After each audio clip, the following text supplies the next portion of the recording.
Today we're going to be breaking down the top strategies for all boss towers. I'll also be including team recommendations for both spenders and free-to-play players. So without further ado, let's jump right into it. Starting with Goro Boss Tower. So first let's talk about the battle itself. While there are some small differences between the various stages themselves, there's always a core strategy that works for any stage of a boss tower, and Goro Tower is no different.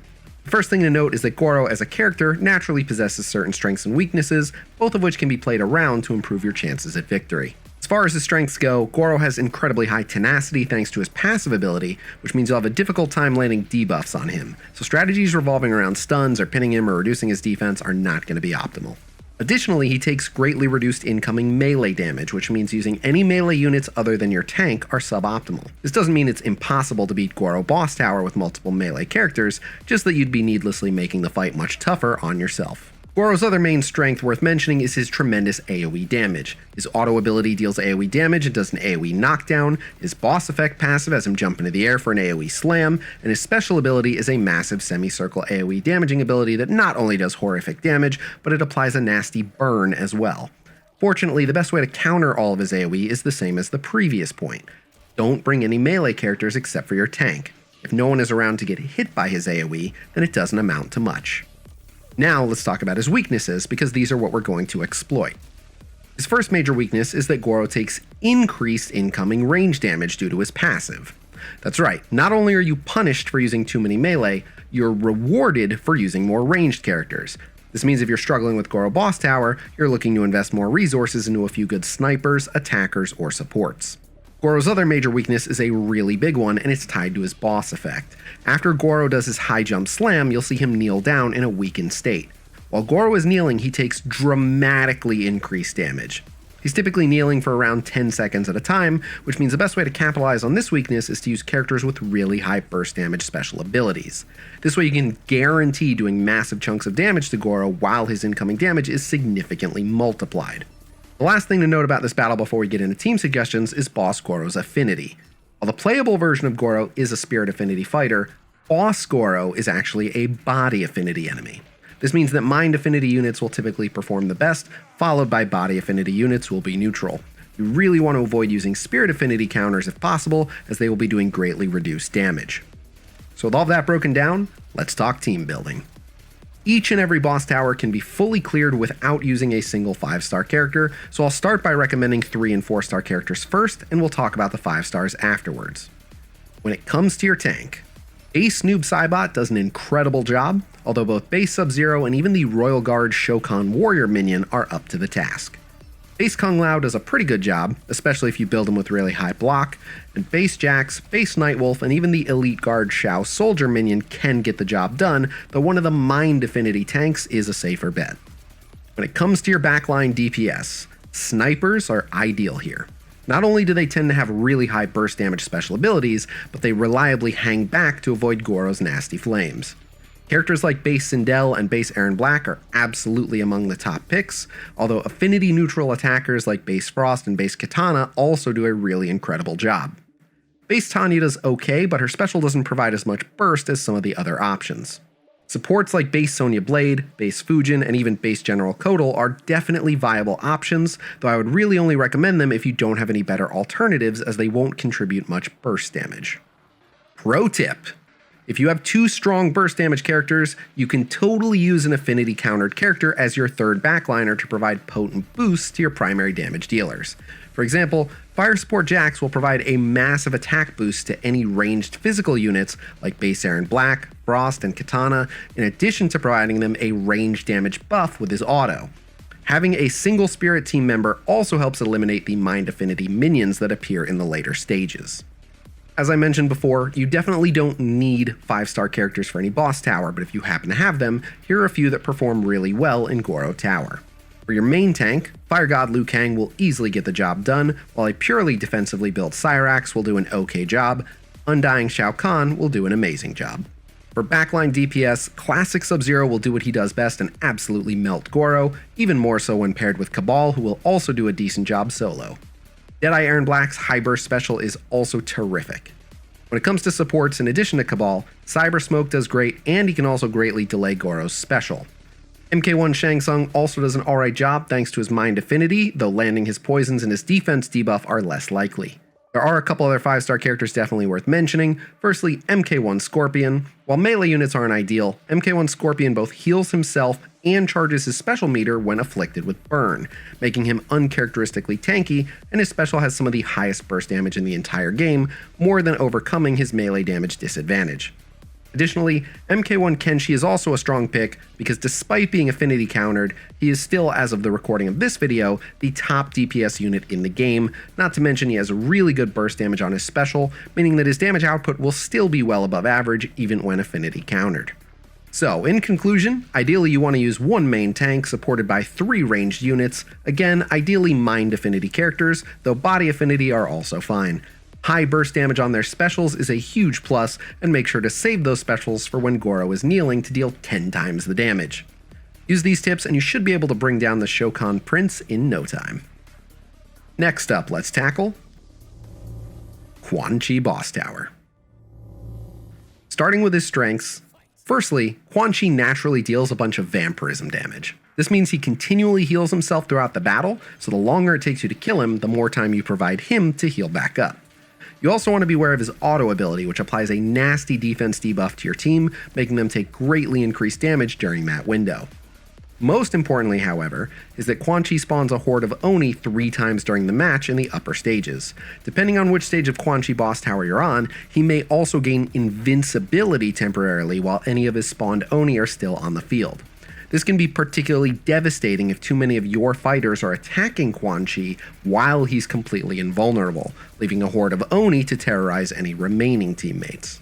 As a bonus, he can provide a devastating AoE critical chance and vampirism buff to the Oni via his special, which can make them very formidable, so that's definitely something you want to try and avoid as well. I should also note that the fledgling Oni, aka the rhino head looking ones, have the ability to apply burn, which can prevent your team from using key special abilities, resulting in some serious chaos. Pro tip: if you are running any single target damage dealers, be sure to aim their special abilities at the accursed Oni, aka the skinny ranged ones with the peanut-shaped heads, as they not only deal the most damage of all the Oni, but they are also the squishiest, meaning you will likely eliminate them in one shot. As for his weaknesses, Quan Chi is actually quite squishy. While Stage 6 Boss Goro has over 3 million health, Stage 6 Quan Chi has a mere 630,000. Burning down Quan Chi himself is fairly easy. It's his Oni that are the problem. However, while the Oni are ferocious as a horde, they are quite weak individually. The quicker you can thin them out, the less threatening they are. If Goro Boss Tower is a test of your ranged units and burst damage, Quan Chi Boss Tower is a test of your area of effect damage. Setting off a few key AoE damaging abilities as soon as the Oni spawn can vaporize an entire wave in just a few seconds. The last thing to mention before discussing teams is affinity. While the playable version of Quan Chi is a spirit character, both Boss Quan Chi and all of his Oni are actually mind affinity. This means using spirit characters provides a massive advantage in this battle.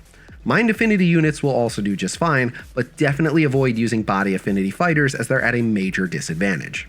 So let's talk about the top 3 and 4-star characters for Quan Chi Boss Tower. Because Quan Chi himself doesn't deal much single target damage, you don't really need a main tank per se. While it's a good idea to have at least one durable melee unit, even a warrior can absorb the brunt of the damage effectively when backed by a competent healer. So let's start with AoE damage dealers. Ace Raiden and Warfan Katana are both absolutely incredible picks, as they are spirit characters who deal a ton of AoE, but Fire Support Jax also meets that criteria and does exceptionally well. A full damage base Shao Kahn can also put out a moderate amount of AoE damage, though less than the others just mentioned. Tanya does well too, as she deals a bit more damage than base Shao Kahn, but she also takes a bit more damage as she's affinity neutral. Cryomancer Lin Kuei also does a decent job, as her special deals moderate AoE damage and freezes multiple Oni in their tracks. Now let's talk single target damage dealers. While single target units are not optimal, having 1 or 2 on your team won't outright prevent you from victory. Characters like base Scorpion and base Liu Kang are both super effective, both for how quickly they can burn down Quan Chi and for their innate survivability. Base Liu Kang can self-heal with his special, while Scorpion has incredible synergy with Quan Chi, who we're going to talk about. Other particularly high damage units are definitely usable, though not ideal, including base Sindel and base Erron Black, base Jade, and even base Melina, although you will definitely need to provide a lot of healing if you're going to try to make some of them work. Finally, let's talk healers and supports. Quan Boss Tower can definitely require a lot of healing. On my free-to-play account, I was running one main healer as well as a backup healer. For main healer, you are mainly looking at either Master Shaolin Monk, Base Fujin, or Medic Special Forces. Medic Special doesn't heal for a ton, but she can use it really often. It heals in an AoE, and it provides a defense buff, which if timed correctly, can really limit how much damage the Oni can actually land. Base General Kotal is also a strong pick for this boss tower, because his totem can be used to distract the Oni when they spawn, sparing your allies from getting overwhelmed before they can eliminate some of the Oni. Base Quan Chi is an absolute all-star healer for this boss tower, but only when his special ability is at max level. He's still very usable at a lower special ability level, but as a backup healer, since only his auto will provide occasional spot healing. However, he does a decent job of keeping himself healthy, and he can still grant vampirism to any Netherrealm allies, meaning he does incredibly well when paired with base Scorpion. You can also score some clutch healing from relics like the Sundew Hearthstone, the Moroi Crystal, and the Adenian Scepter. When it comes to 5-star characters, there are a lot of really strong picks. Goro is absolutely incredible, as his special can wipe out an entire wave of Oni by itself, but characters like a damage-built Arctica Sub-Zero and Classic Sub-Zero both do a formidable amount of AoE as well. Both Razorhat Kung Lao and a damage-built Fire God Liu Kang can also put out a moderate amount of AoE damage without being too squishy. Both Revenant Katana and MK1 Kenshi absolutely cut down the Oni insanely quickly, if you can keep them healthy. MK1 Shang Tsung does a great job as a backup healer, if you have his Sorceress Battle Claws relic, but the ideal 5-star healer currently is definitely Shadowmancer Noob Saibot, who can time his special so that it provides his attack buff to a teammate just before they unleash a big AoE special to rapidly wipe out the Oni. When it comes to building a team for Quan Chi Boss Tower, you have to strike a delicate balance between having enough AoE damage and having enough healing. Personally, I had a lot of success with Warfan Katana thanks to her AoE, as well as with Master Shaolin Monk, who did a great job keeping everyone topped off. So, in summation, invest in at least one, ideally 2 strong Spirit AoE damage dealers, and hold big AoE specials for the Oni spawns to quickly wipe out the Horde. Mind AoE damage dealers will work as well, though they will be a bit more vulnerable. Definitely invest in at least one dedicated healer, and consider bringing a backup healer who can deal decent damage while keeping everyone safe. You don't need to bring a tank, but having at least one somewhat sturdy unit to absorb the bulk of the damage right when the Oni spawn is definitely a plus. Focus on wiping the Oni out as quickly as you possibly can, and you'll banish this demon back to the bowels of the Netherrealm expeditiously. Now let's get into Liu Kang Boss Tower. Boss Liu Kang really only has 2 key strengths, his damage and his healing. Goro Boss Tower is a test of your ability to deal range damage, and Quan Chi Boss Tower is a test of your ability to deal AoE damage, then Liu Kang Boss Tower is definitely a test of your ability to take incoming damage. His special deals a gargantuan amount of damage, and he prioritizes your team member with the lowest current health. He also heals himself a moderate amount each time because his special deals vampirism damage. Another thing that makes Liu Kang Boss Tower unique is the strength of the accompanying minions. While most boss towers have fairly inconsequential minions, the monk characters actually contribute a good amount of damage and healing, and their high base health can easily cause you to time out. Pro tip! You can actually adjust your enemy target priority depending on whether you're taking too much damage or clearing the stage too slowly. If you're finding that your team is taking too much damage, you want to quickly eliminate the Disciple Shaolin Monks, aka the ones with the long braids, at the start of each wave, because as long as they are alive, they provide a stacking damage boost to any nearby Order of Light teammates. On the other hand, if you're finding that you can't seem to clear the stage in time at the start of each wave, you want to quickly eliminate the Master Shaolin Monks, aka the elderly monks who throw the energy rings, as they're constantly healing with both an auto ability and special, both of which have incredibly low cooldowns. For Liu Kang Boss Tower, the affinity is pretty straightforward. Boss Liu Kang and all of the monks are Spirit Affinity. This means body affinity fighters will produce the best results, though Spirit Affinity fighters will do just fine. Just be sure to avoid using any mind affinity characters, as they will be at a significant disadvantage. So, as mentioned earlier, Liu Kang Boss Tower is primarily a test of your ability to absorb damage. Therefore, the core members of any Liu Kang Boss Tower squad are going to be the main tank and the main healer. Having a couple strong body damage dealers will more than suffice when it comes to the necessary offense. So let's look at the tank options. Easily the top free-to-play option is going to be base Kung Lao, as he can not only frequently block, then teleport away negating all damage throughout the entire fight, but his special also provides a massive shield that eats the majority of Boss Liu Kang's special. I should mention that he can literally teleport away from Boss Liu Kang's special to dodge it completely, and he can also use his own special to shield an ally if they get targeted. Also, if his special shields someone below 30% max HP, it will also heal them for 30% of their health, meaning he even functions as a backup healer. However, base Shao Kahn can also do an excellent job, as he can use his special to become invincible just before the Boss Liu Kang special, literally negating all of the damage. The Elite Guard Shao Soldier minion can actually do the same thing, making him a viable choice as well. Characters like Base Jax, Base Nightwolf, Flesh Undead, and Camouflage Sonya can each also adequately tank Boss Liu Kang, though they would require significantly more investment. Now let's talk healers. Master Shaolin Monk is actually the forerunner for free-to-play options, as his heal can always prioritize whoever is the target of Boss Liu Kang's special. Medic Special Forces can also do a decent job, as her heal can be activated beforehand, providing a defense buff to significantly reduce the Boss Liu Kang special's damage. As for damage dealers, Frost is an excellent pick, as she also works great for Goro Tower, and her passive and auto abilities provide her with enough AoE to clear minions while still having a big nuke for Boss Liu Kang via her special. She can also dodge Boss Liu Kang's special with a carefully timed special of her own.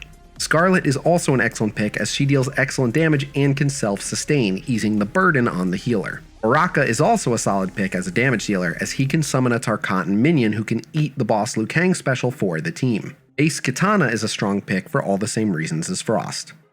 You can also run Scorpion with Quan Chi if you have sufficiently invested in them, as Quan Chi can guarantee Scorpion's special will land as a critical hit, with which he can heal himself. He can also land Burn on Boss Liu Kang, delaying his special. Characters like Brute Tarkatan Warrior, Base Johnny Cage, Base Raiden, Fire Support Jax, and Sniper Black Dragon are all also viable picks if you're still short a team member. As for the 5-star picks, Undying Shao Kahn easily tanks Boss Liu Kang with sufficient investment. Arctica Sub-Zero is also up to the task, and even Goro can get the job done, as his burn delays Boss Liu Kang's specials and quickly wipes out the enemy minions. For healers, Shadowmancer Noob Saibot is an absolutely incredible healer who will easily out-sustain Boss Liu Kang with proper investment. For utility, Cyber Smoke and Revenant Katana both do an incredible job of significantly delaying, if not outright preventing, Boss Liu Kang from using his special. Lastly, for damage, MK1 Scorpion, Deadeye Aaron Black, Hellfire Scorpion, Wind God Fujin, and MK1 Kenshi all deal a tremendous amount of damage and will have no trouble cutting down any enemies. Classic Cabal is also a very strong pick, though a weaker option than the others just mentioned. Liu Kang Boss Tower requires a delicate balance of tankiness, healing, and damage output. However, by focusing the ideal enemy minions, you can selectively cut down the enemy team's damage or quickly cut off their sustain. This means you can also choose to overcompensate with damage, aiming to burn down the enemies before your team gets wiped out, or take the more sustain-based approach, instead relying on a solid core of tankiness and healing. Either approach can lead you to victory. So to sum up, make sure you bring a very sturdy tank, ideally body affinity, along with a strong healer, so you can absorb Boss Liu Kang's high burst damage special. Body DPS units will quickly eliminate any pesky monks, just be sure to eliminate the specific monk minions that are causing you the most trouble. A variety of different tactics can be used to significantly reduce or outright negate the Boss Liu Kang special, so just pay attention and be sure to play around it, and you shouldn't have too much trouble besting Earthrealm's champion. Last but certainly not least, let's talk Skarlet Boss Tower. This is definitely the most difficult of the boss towers. If you've been struggling with it, don't get discouraged. Boss Skarlet's main strengths are definitely her team damage and her sustain. Regarding her team damage, her special undeniably packs a strong punch, but fortunately it's single target. However, her boss effect passive allows her to apply a nasty damage over time effect to your entire team. Coming prepared with solid healing is a must. She's also supported by 2 blood tentacles which target your backliners, meaning your tank can't simply soak all of the damage for your team. As for her sustain, in addition to vampirism healing for the majority of the damage she deals with her special, she also steadily heals a percentage of her max health for each blood tentacle still on the field. Bringing characters that can apply heal block is tremendously helpful, though not absolutely necessary if you can dispatch the blood tentacles quickly enough. Also worth noting is that Skarlet charges up her special whenever being hit by physical damage, making her particularly dangerous when facing physical damage types. When it comes to weaknesses, Skarlet has one major weakness you definitely want to exploit. Unfortunately, there's no good way to figure this out on your own, so consider yourself lucky that you found this video. Skarlet's major weakness is magic damage. We're not sure why, but after lots of repeated testing, I can confirm that Skarlet takes greatly increased incoming magic damage, in addition to the fact that it also denies her the bonus special meter she gains when being attacked by physical damage opponents.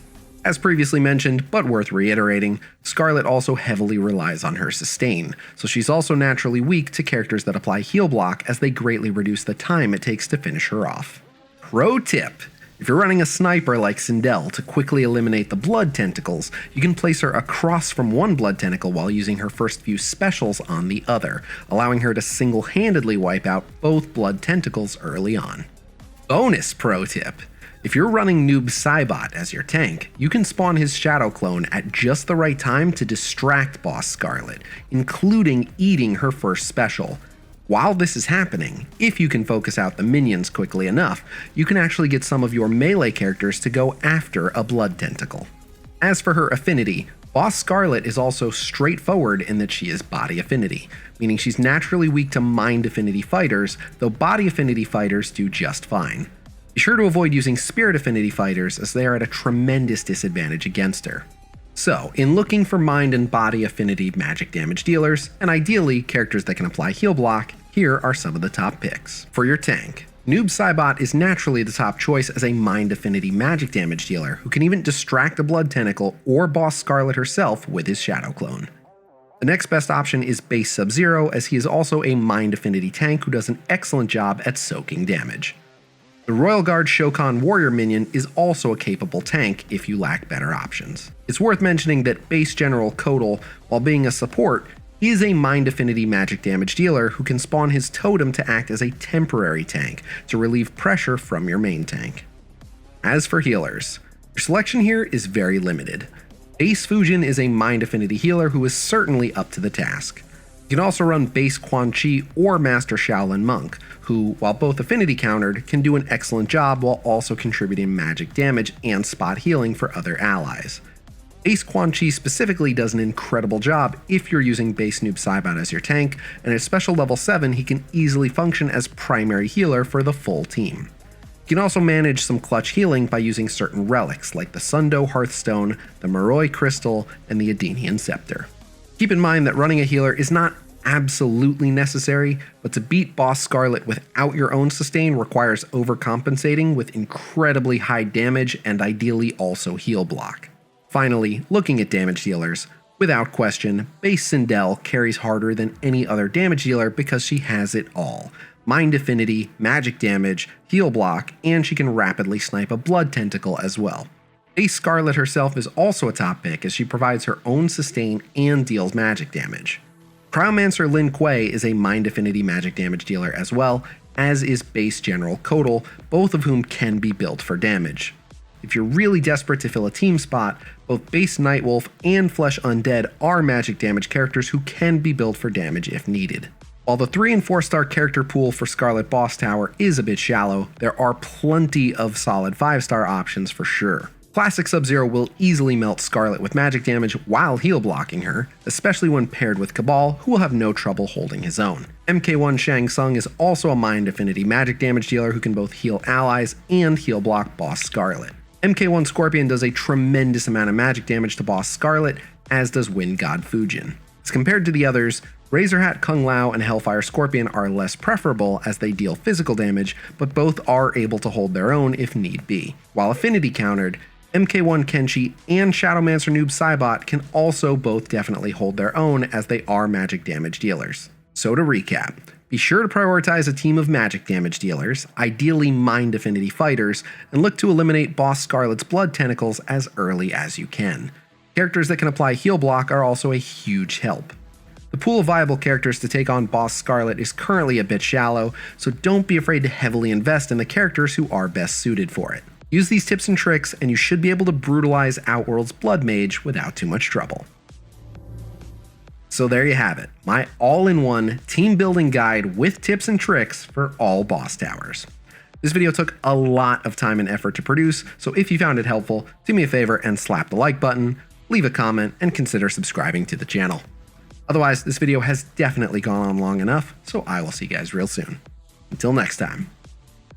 Peace!